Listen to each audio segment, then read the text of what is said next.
तो सद्गुरु, आप हमें जो बता रहे हैं उनमें से एक या दो ऐसी चीज़ें बताइए जो हम कल कर सकते हैं, which will जिनसे हमारी जागरूकता, धारणा और विचारशीलता बढ़ेगी। ओह, तो आप कुछ घर ले जाना चाहती हैं? जी, एक तरह से, पर कुछ ऐसा जो हमेशा बना रहे, ना कि ऐसा जो छूट जाए। क्योंकि हमने आपसे बहुत सी चीज़ें सुनी हैं, हमने बहुत कुछ सुना है और मैं सोच रही हूँ कि कल मैं नया क्या करूँगी। देखिए, 26 अक्षर वाले एबीसी को सीखने के लिए कम से कम अगर आपने भारतीय भाषाएं सीखी होती तो 54 अक्षर होते हैं। सिर्फ 26 अक्षरों को ठीक से लिखने में आपको कितना समय लगा? उन्हें सही क्रम में लिखना और उन्हें अपनी मर्जी से इस्तेमाल करने में कितना समय लगा?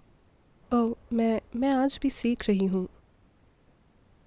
काफ़ी समय लगा। कम से कम 3-4 साल हाँ। न्यूनतम। वाक्य बनाना और उनका मन चाहे तरीके से उपयोग करने के लिए शायद 12-15 साल की शिक्षा लगी होगी। हाँ, तो आपने केवल कुछ शब्द सीखने के लिए इतना कुछ किया।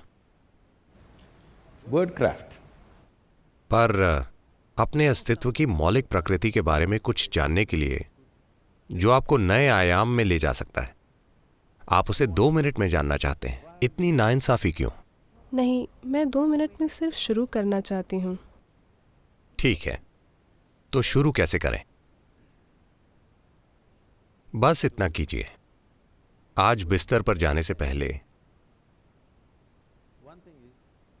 हर घंटे खुद को याद दिलाइए, अभी 8 बजने वाले हैं।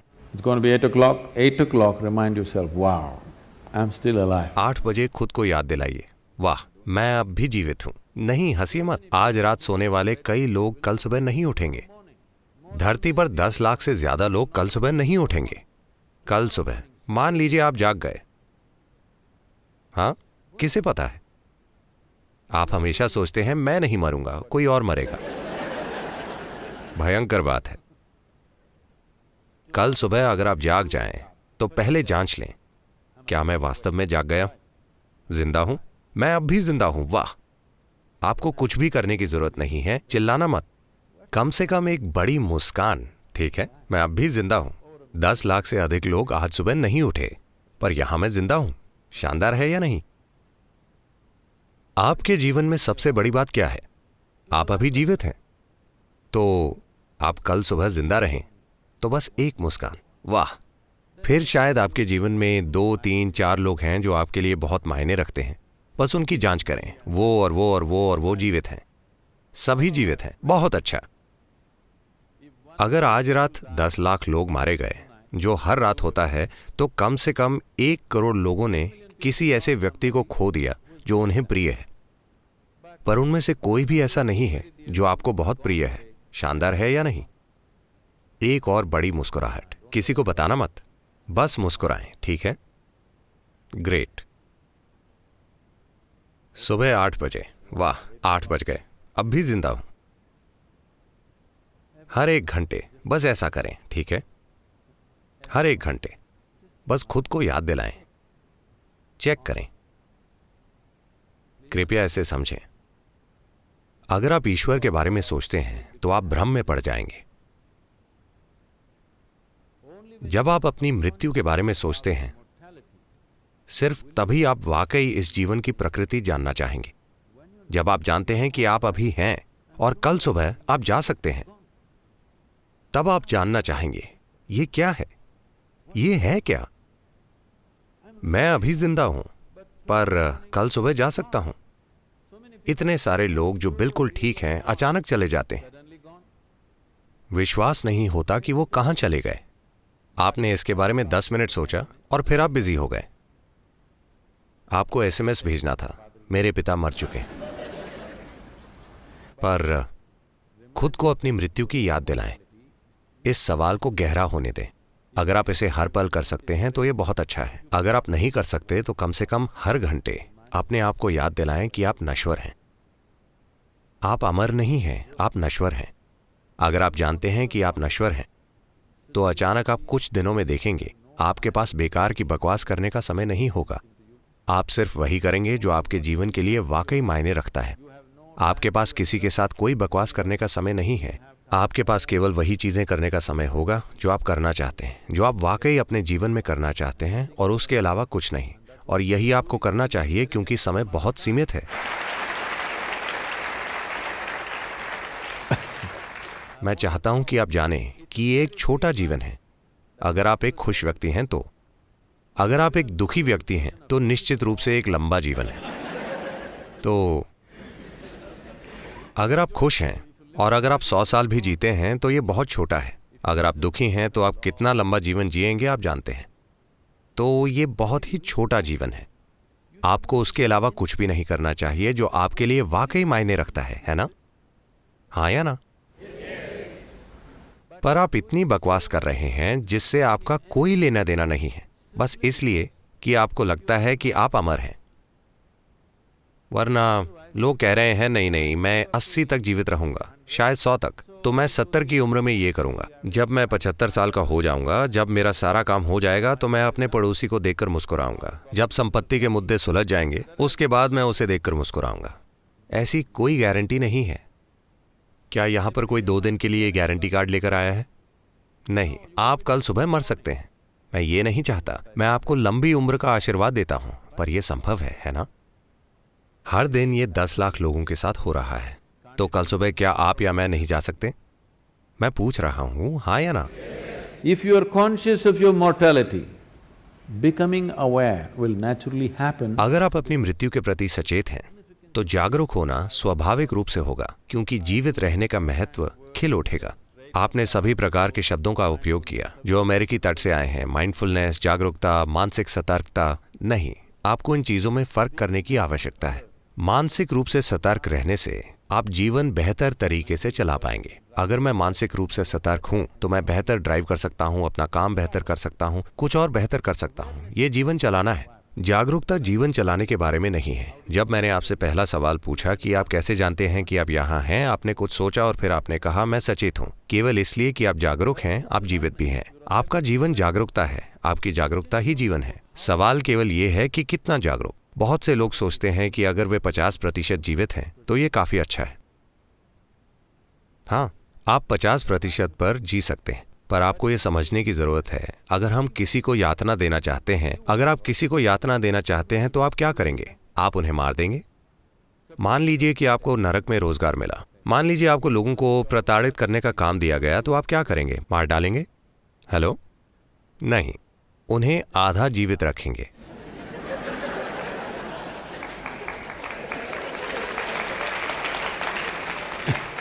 अगर आप उन्हें आधा जीवित रखते हैं तो उसे यातना कहा जाता है, इसीलिए अभी इसे आत्मयातना कहा जाएगा। शायद आप कहीं और रोजगार पाने की तैयारी कर रहे हों, क्योंकि 2 या 3 साल की उम्र से ही लोग, आपके माता पिता आपसे पूछते हैं, बड़े होकर क्या बनोगे बेटा? मैं एक इंसान के रूप में पैदा हुआ हूं, मुझे एक इंसान बनने का प्रयास करना चाहिए। देखिए, इस धरती पर हर जीवन, चाहे वो एक पक्षी हो, एक कीड़ा हो, कीट, पक्षी, जानवर, पेड़, जो भी हो, वे सभी एक पूर्ण जीवन बनने के लिए प्रयास कर रहे हैं। एक कीड़ा एक पूर्ण विकसित कीड़ा बनने की कोशिश कर रहा है, एक पेड़ एक पूरा पेड़ बनने की कोशिश कर रहा है। एक इंसान को भी एक पूर्ण मानव बनना होगा। नहीं नहीं, आप क्या बनेंगे का मतलब है आपको कैसी नौकरी मिलेगी 3 साल की उम्र से। ये पागलपन इस वजह से आया है क्योंकि इस देश की पिछली शताब्दी इतनी गरीबी में गुजरी है, लोग इतने वंचित रहे हैं। उन्हें लगता है कि अगर उनके पास नौकरी नहीं होगी तो वे खा नहीं पाएंगे। ये एक गरीबी से भरी चेतना से आता है। हमें आगे बढ़ना होगा। वो पीढ़ी गई। अभी अगर आपके दिमाग की कुछ कोशिकाएं काम कर रही हैं तो आप जीवन चला सकते हैं। आपको किसी डिग्री की जरूरत नहीं है। अगर आपके दिमाग की कुछ कोशिकाएं काम कर रही हैं तो आप जीवन चला सकते हैं। आज ये कोई मुद्दा नहीं है। एक समय ऐसा था जब ऐसा ही था, अब ऐसा नहीं है। इसे बदलने का समय आ गया है। सवाल ये है कि आप कैसे जिएंगे, ना कि आप क्या बनेंगे। आपके जीवन का अनुभव कैसा होगा? क्या ये चरम अनुभव बन जाएगा या ये सिर्फ एक औसत बकवास होगा? यही सवाल है। क्योंकि जब आप इंसानी रूप में आते हैं तो कुछ भी होता है वो काफी नहीं होता, कुछ और होने की जरूरत होती है। हाँ या ना? शायद आप सोचें कि आप अलग अलग काम कर रहे हैं। जो आदमी मंदिर जाता है, जो बार में जाता है, जो काम पर जाता है, जो दुनिया पर विजय पाने के लिए जाता है, every one of them is just seeking a larger slice of life. वे सभी बस जीवन का एक बड़ा अनुभव चाहते हैं। कुछ लोग मॉल जाते हैं, कुछ लोग पीडीएस जाते हैं, जैसे कुछ लोग सोचते हैं कि मंदिर में फ्री में मिल जाएगा, इसीलिए वे वहां जाते हैं। कोई दुनिया को जीतने के लिए जाता है, कोई शॉपिंग के लिए जाता है। ऐसा क्या है जो आप पाने की कोशिश कर रहे हैं? ये बस जीवन का एक बड़ा अनुभव पाने की कोशिश है। पर अगर आप अपने पास पूरी दुनिया भी इकट्ठी कर लें, तब भी कोई फर्क नहीं पड़ेगा, आपको बड़ा अनुभव नहीं मिलेगा। आपको बड़ा अनुभव तभी मिलेगा जब आपके देखने की क्षमता बढ़ाई जाएगी। अगर आपकी अनुभव करने की क्षमता नहीं बढ़ती, तो आपके आसपास सब कुछ हो सकता है, फिर भी आपका अनुभव वैसा ही रहेगा। आधुनिक जीवन बस यही है। किसी भी दूसरी पीढ़ी के पास हमारे जितनी चीजें नहीं थी। आज ज्यादातर घर गोदाम जैसे दिख रहे हैं,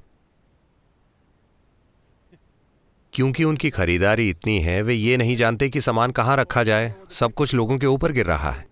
लोगों के लिए जगह नहीं है, घर चीजों से भरा है। पर क्या इससे खुशी मिली है? नहीं। आप अपना भीतरी अनुभव बाहर से तय नहीं कर सकते हैं, इसे भीतर से होना होगा। और आपका अनुभव जितना बड़ा है, आपका जीवन भी उतना ही बड़ा होगा, ना कि उतना जितना सामाजिक रूप से दूसरे लोग सोचते हैं। ये सामाजिक रूप से फायदेमंद हो सकता है, पर यह जीवन के संदर्भ में काम नहीं करेगा। इसीलिए जब हम जागरूकता शब्द कहते हैं, तो हम जीवन के जरूरी हिस्से की बात करते हैं। क्योंकि आप जागरूक हैं, सिर्फ इसलिए आप जीवित भी हैं। क्या ऐसा नहीं है? हाँ। अब सवाल ये है कि कितने जीवित? अगर उदाहरण देना हो तो अभी ये रोशनी मुझे अंधा कर रही है। अब अगर आप वोल्टेज कम करें तो ऐसा होगा, ये बस उतना ही प्रकाशित करेगा। लेकिन वे चाहते हैं कि बस कुछ रोशनी हो जाए, इसलिए उन्होंने वोल्टेज बढ़ा दी। इसलिए अगर आप वोल्टेज कम करेंगे तो आप केवल इतना ही देखेंगे। अगर आप इसे बढ़ाएंगे तो आप उतना देखेंगे। अगर आप इसे वाकई बढ़ा देंगे तो आप पूरा हॉल देखेंगे। जागरूकता ऐसी ही है। आप कुछ इसलिए जानते हैं क्योंकि आप जागरूक हैं। अगर आप थोड़ा और अधिक जागरूक हो जाते हैं तो आपको कुछ और पता चल जाएगा। और अधिक जागरूक होंगे तो कुछ और। ये सभी शब्द जुड़े हुए हैं। प्रज्ञ, गुरु शब्द, ये सभी चीजें जुड़ी हुई हैं। क्योंकि प्रज्ञ का अर्थ है आप सचेत हैं। क्योंकि आप सचेत हैं, इसीलिए आपकी चेतना की तीव्रता के आधार पर आप अपने आसपास की हर चीज को एक हद तक जान पाते हैं। अब गुरु शब्द का अर्थ है, गु का अर्थ है अंधेरा। ये एक 4 अक्षर वाला शब्द है। रू का अर्थ है मिटाने वाला। तो एक गुरु आपको कुछ सिखाने वाला नहीं है, वो आपको फिलॉसफी देने वाला नहीं है, आपको विचारधारा देने वाला नहीं है। बस इतना है कि वो थोड़ा और प्रकाश देगा। थोड़े और प्रकाश का मतलब है इस हॉल में अंधेरा है और आप केवल पहली 2 पंक्तियां देख पा रहे हैं और आप उन्हें नहीं देख पा रहे। अगर मैंने एक टॉर्च से रोशनी की तो आपने देखा, ओ इतने लोग हैं, ये एक पूरी दुनिया है। पर मैंने टॉर्च बंद कर दी तो वहां कुछ है। अब मुझे देखना है।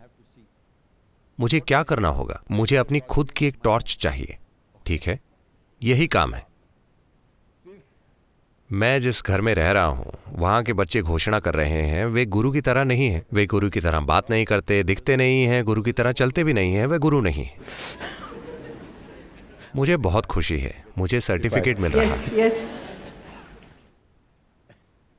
अब हर चीज जैसी है उसे वैसे ही देखने की बात करें तो क्योंकि अगर मुझे यहां से गुजरना हो तो बहुत सारे लोग हैं विश्वास से भरपूर। आप भगवान में विश्वास करते हैं, ठीक है। मुझे पता है कि कॉर्पोरेट जगत में लोगों ने इसे मैं खुद पर विश्वास करता हूं बना लिया है। Which is somewhat misplaced, but that's okay. दोनों गलत हैं। वे अलग अलग तरह का असर डालते हैं। देखिए, विश्वास का मतलब क्या है? मूल रूप से विश्वास का अर्थ है कि आप जो नहीं जानते उसे लेकर मैं नहीं जानता कहने के लिए तैयार नहीं हैं। जो आप नहीं जानते आप विश्वास कर लेते हैं। अगर आप विश्वास कर लेते हैं तो इससे क्या होगा? इससे आप में आत्मविश्वास आ जाएगा। स्पष्टता के बिना आत्मविश्वास एक खतरा है। अभी मान लीजिए मैं इन लोगों को नहीं देख सकता, मेरी नजर साफ नहीं है, पर मुझे बहुत विश्वास है मैं इन लोगों के बीच से गुजरने वाला हूं। आप जानते हैं कि मैं क्या करूंगा? मैं हर किसी पर कदम रखूंगा और जाऊंगा, क्योंकि मेरे अंदर विश्वास है। ऐसे कई लोग हैं। अगर मेरी नजर स्पष्ट है तो मैं बिना किसी को छुए यहां से निकल जाऊंगा। अगर मेरी दृष्टि स्पष्ट नहीं है और मुझे कोई विश्वास नहीं है तो मैं पूछूंगा, कृपया कोई मुझे रास्ता दिखा सकता है? पर अब मेरे पास कोई स्पष्टता नहीं है, पर मुझे विश्वास है। ये एक विनाशकारी प्रक्रिया है। इसीलिए ईश्वर पर विश्वास करना, खुद पर विश्वास करना या किसी भी चीज पर विश्वास करना, ये एक झूठी बात है। आप खुद से झूठ बोल रहे हैं ऐसी चीज के बारे में जिसे आप जानते नहीं। Right, right. What is the problem? What I know, what I do not know, I do not know. What is the problem with this? समस्या क्या है? जो मुझे पता है पता है, जो मुझे नहीं पता नहीं पता। इसमें क्या परेशानी है? अगर इतनी ईमानदारी आपके जीवन में आ जाती है, बस ये समझ लीजिए, मैं जो जानता हूँ वो जानता हूँ, जो मैं नहीं जानता नहीं जानता। मैं किसी चीज पर विश्वास नहीं करता, ना ही किसी चीज पर अविश्वास करता हूँ। मैं हर चीज को देखने के लिए तैयार हूँ। आप एक समझदार इंसान बन जाएंगे और हर एक घंटे में आप खुद को याद दिलाएं कि आप नश्वर हैं और एक मुस्कुराहट के साथ खुशी मनाएं कि आप अब भी जीवित हैं। आप देखेंगे कि आपके साथ चमत्कार होंगे। So even अरे रुको रुको, 8 बज गए हैं। नहीं नहीं नहीं नहीं, हमारे पास और समय है, और समय है। मैं ये नहीं नहीं, मैं वो नहीं कह रहा हूँ। 8 बज गए हैं, अब भी जीवित हैं। वाह! हम सभी जीवित हैं that's और the मिलकर collective जश्न मना रहे celebration. हैं।